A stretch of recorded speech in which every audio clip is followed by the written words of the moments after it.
Change is nerve-wracking yet exhilarating. May it be in the places we've been, the people we've met, or the experiences we've had. We hold on to what is known and familiar. Yet, with these changes, we can discover the vast diversity of cultures, beliefs, and values that life demands us to experience outside our comfort zones. Hey, Tigers! I am Denise, and welcome to today's episode of Culture Shock.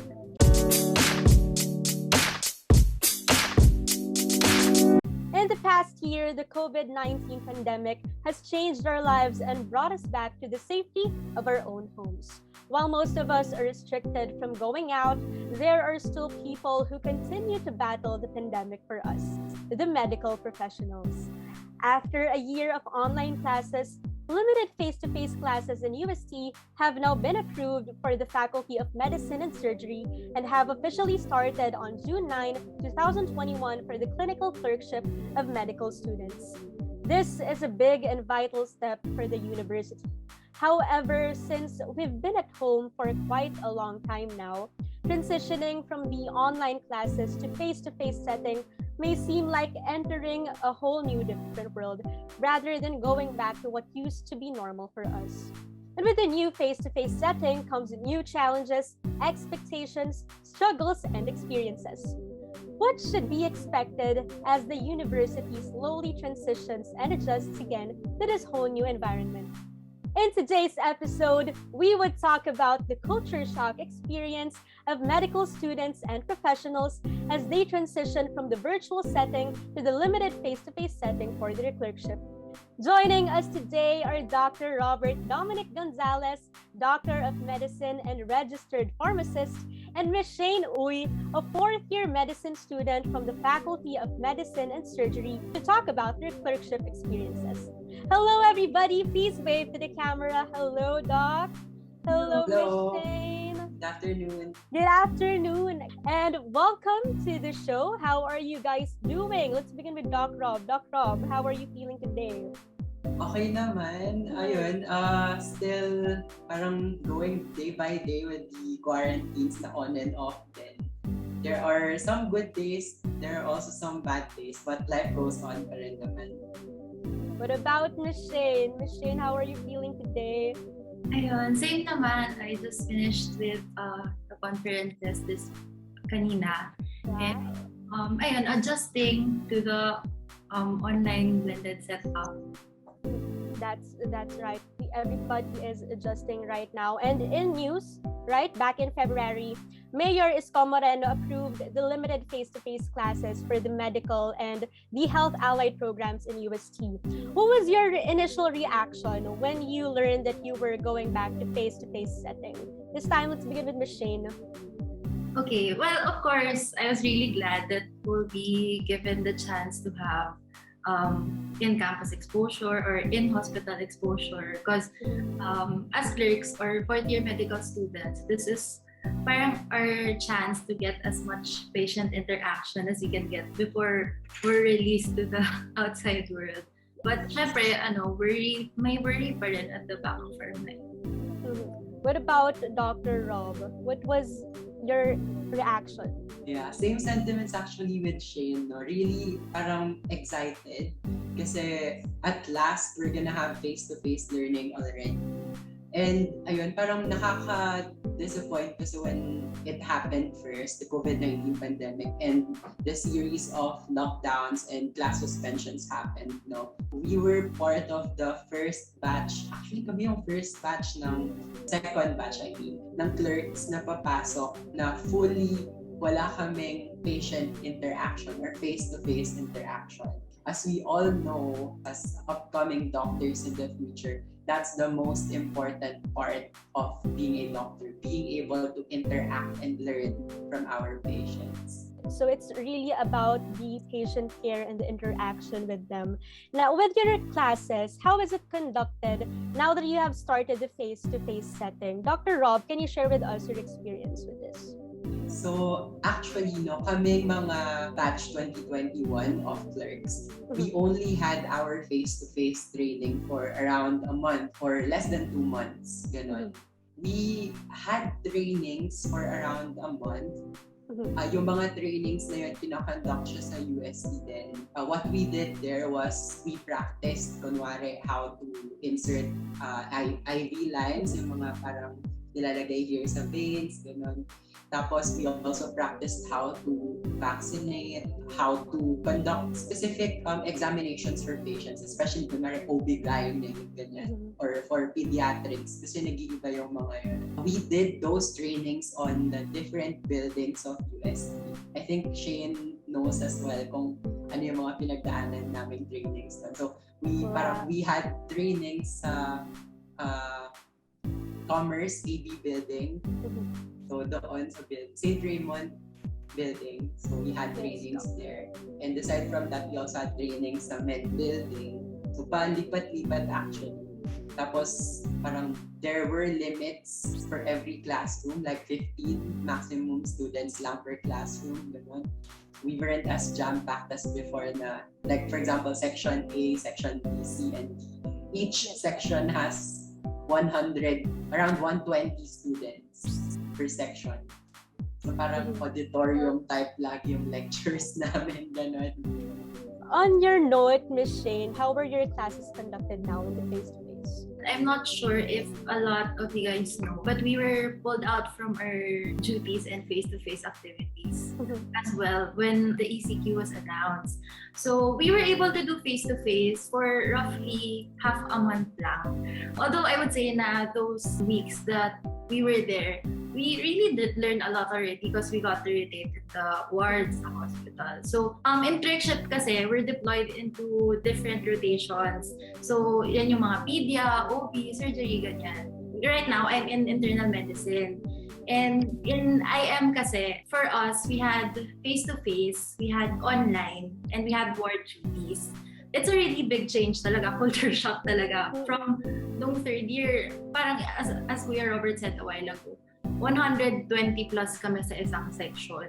And then sometimes nagko-combine pa ng dalawang section. So we weren't really required to turn on our cameras and all to preserve bandwidth na din. Pero we did have yung mga small group discussions wherein around 15 people more or less would be involved. But that's about it nung lower years namin. But now kasi, I mean pre-ECQ, nung face-to-face, the face-to-face sessions, usually case discussions would comprise of 4 students lang. Very intimate talaga siya. The consultants or the professors will be able to really assess what you know with regards to the case. So, isahan levels talaga. Then, of course, yung ward duties is a first for us also. Now that we have a glimpse of the face-to-face setting, let us dive deeper into your experiences in this year's clerkship. With Miss Shayne, from your vlogs kasi I have seen that you moved to your condo. Am I right? That's right, diba, Miss Shayne? Yeah. During those moments that you are in your condo, what were the challenges that you faced? Okay, honestly speaking, yung problems before, like yung being homesick and all, I don't think nag-sink in na siya for most of us. Kasi ako, I dorm also, but I don't really live that far from home. So I get to go home every weekend pa rin. But ayun nga, I don't think it struck most of us already because we were in a high pa. Ayun nga, we only did face-to-face for half a month nga lang. So for most of us, if not all, sabik pa sa face-to-face and mag-duty sa hospital to be able to see patients. Kasi it's really different from learning from theoretical patients lang. More than their usual struggle from before na yung homesick or yung pagod physically. It's just sad that we got to experience how learning was so much more effective when you get to see the patients. Like again, I got to go on duty for I think 3 times lang, but the learnings sobrang dami na because it will really stick to you, like the profile and the conditions of the patient. Dr. Robert, you have your own place. Am I correct? How was the feeling? Are there any challenges that you faced where you were alone during the face-to-face and now even before the virtual setup? Pre-pandemic, dito din naman ako nagsistay sa may condo. Noon pang, like, ever since I started med school. So, sanay ako mag-isa. When pandemic happened, I went back to my province sa Pampanga. Like, I got to mingle and spend a lot of time with my family there sa Pampanga. And ayun, when I went back here sa condo alone again, dun napapasok yung mga times na mamimiss mo sila ulit. Na akala mo sanay ka nang mag-isa, akala mo sanay ka na ikaw lang, ganun. Pero doon, parang aatakihin ka bigla nung part na, uy, miss ko na yung pamilya ko, ganun. Parang isang taon ko sila nakasama ulit. Tapos ngayon, it all goes back to me again. Hearing from the stories of our fellow students, fellow Tomasians, and fellow doctors as well, na ang laking impact ng pandemic sa mental health natin. And as we all know, maraming aspects ng health, not just mental health, also physical, spiritual, social, and many more. All of those aspects of health came about na maapektuhan sila. And ayun yung isa sa mga, I think, biggest things na nangyari during the pandemic period. Kumbaga, being with our family, yun na lang yung pinaka-interaction natin with people. And what's worse is that we are away, we are studying alone, or parang tayong nasa dorm. So that's a really big challenge for the students right now. Now, having experienced both the virtual and physical setting, can you discuss to us the pros and cons of the face-to-face versus the virtual setup? Ms. Shayne, what are your remarks about this? I couldn't stress enough how important it is for us na ma-expose sa hospital. Because it's not only about the theoretical knowledge or knowing the cases of the patients, but also learning how to act under pressure, how to handle certain situations. And a lot of the things kasi that we need to learn as doctors, we can't really learn in class. So we have to be immersed, we have to be exposed. But right now, there's just no way for us to do that. But ano naman, with online, of course, andun yung you get to stay at home. Most of us get to stay with our families. Minsan di mo na kailangan maligo. And then, usually, pag online kasi, gising ka and then you'll just turn on your laptop, your computer. You don't really have to prepare that much compared to when you had to do face-to-face. But honestly, I would trade that, like waking up early in the morning, having to prepare, having to go out to go to school just to be able to experience yung face-to-face with it. With Dr. Robert, what are your remarks with this, the pros and cons of these two settings? Siguro pros, ayun, yung kahit matulog ka, sagarin mo ng 5 minutes before class yung wake-up time mo. Tapos pindutin mo lang yung Zoom link, nandun ka na agad sa klase. Like, siguro kahit matulog ka, suot mo na uniform mo, ganun, para paggising mo, wala ka nang paproblemahin, ganun. Tapos, another thing, pros siguro, you can also multitask while listening to your classes. Kumbaga ngayong online class, mas nakakapag-multitask ako. Like, for example, we have a class ng 8 to 9 a.m., for example. So, within that 8 to 9 a.m., while listening to my class, I'm also able to reply to emails, parang cook food, clean my condo, ganun. While listening to classes, nagagawa ko lahat yun. Of course, you cannot do that during the face-to-face setup. Another pro siguro of the virtual learning is most often they give you recordings of the lectures. So you can backtrack, you can go back to these lectures later on kung hindi mo na-gets on the first run. And of course, even though we have these pros, marami pa rin yung cons na dala-dala nito. Of course, isa yun sa mga cons ay yung mental health natin kasi nawalan tayo ng outlet natin. Like before, when we usually end our classes or exams for the day, kita-kita kayo sa labas ng classroom or building ng mga friends mo. For example, you got a bad score or bad exam, bad day, ganyan.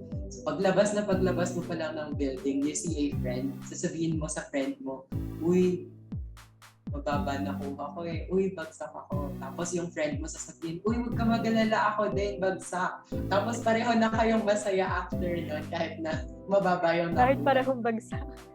So yun, parang yung mga parang simple yet memorable moments na yun, those are our outlets to release the negativities or bad things for our mental health.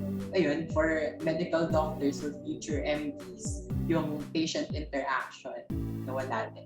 The virtual setting is a very flexible kind of setup in comparison to the face-to-face, pero walang makapapalit talaga sa face-to-face. That was a very insightful discussion, and we still have one last question. Finally, bearing these first-hand experiences, how do you think will the hybrid learning impact the old classroom norms and experiences that we have before? Miss Shayne. Well, I guess as I said, there's just no way to be able to conduct your face-to-face, especially now the cases are rising. So, naawa nga ako sa freshies, because it's really hard to build relationships and connections with your blockmates, your classmates through online lang. And I honestly wouldn't know what to do, because we have different ways on how to interact with other people. And syempre, struggle siya for those who are not really comfortable with socializing, yung mga mahiyain, mga tahimik. I mean, it could be hard na ng face-to-face, and what more now na online. So, I guess it really will create change sa classroom norms. But then, I feel like we really have to be dynamic na lang. We have to adapt. We have to adjust to our environment. And also with online, kasi you have to be really disciplined, as Kuya Robert said a while ago, to be able to accomplish yung tasks mo. With Dr. Robert, what is your opinion with this matter? So first, yung effects on mental health. So of course, mental health is really important. Pag na-disrupt ang mental health mo, disruption of your study habits, lack of motivation, cramming or procrastination follows. So isa yun sa mga biggest impacts. Number 2, effects on practical learnings or skills na kailangan i-conduct sa laboratories and etc.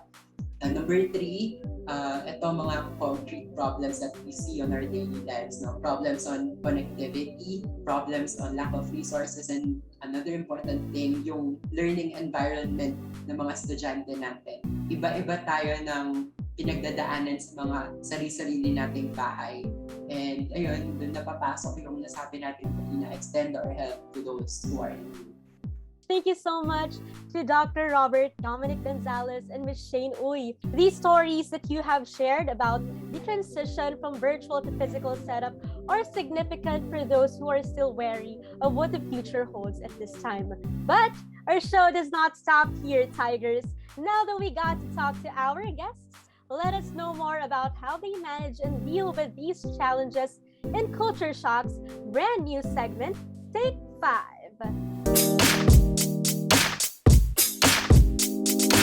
In this segment, our guests will share with us top 5 unique things or important tips about their Culture Shock experience. For you, Dr. Robert, Dominic Gonzalez, and Ms. Shayne Uy, what are the top 5 tips you can share in managing time and establishing a study routine in the hybrid learning setup?